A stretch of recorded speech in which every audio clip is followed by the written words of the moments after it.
It all started in a quiet, peaceful neighborhood, clean sidewalks, trimmed hedges, and behind it all, a homeowners association that ruled with an iron fist.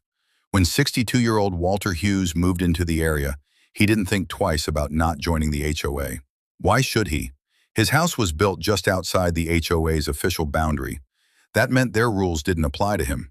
But the HOA didn't like that. They didn't like that at all. At first, it was passive-aggressive letters. Please consider joining the HOA for harmony's sake. Then came the fake fines. Your grass is too long. Your mailbox isn't HOA compliant. Walter ignored them, calmly, quietly, like a man used to nonsense and knowing exactly how to handle it. The HOA president, Marla Jenkins, didn't take rejection lightly. She had controlled the neighborhood for over 15 years. No one had ever said no to her, until Walter. And that's when things got ugly.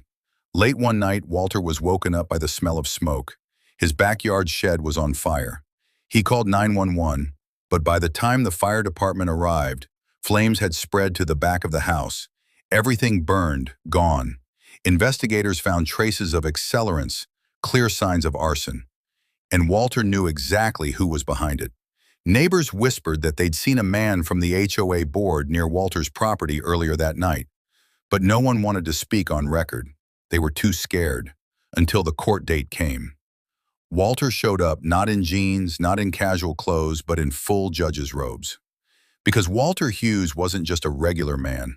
He was a federal judge, and one known across the country for handing down brutal sentences in high-profile corruption cases. The kind of judge even crooked politicians feared. The courtroom fell silent. Marla's smug face turned pale.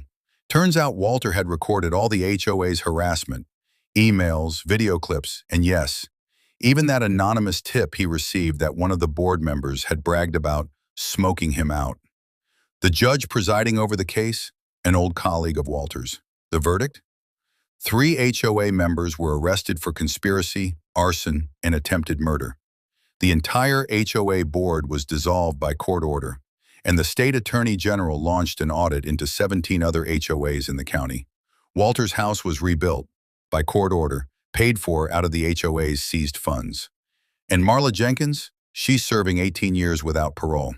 So the next time you think someone looks like an ordinary man, you might want to ask what kind of courtroom he walks into. Because Walter wasn't just feared in his neighborhood, he was feared in every courtroom in America.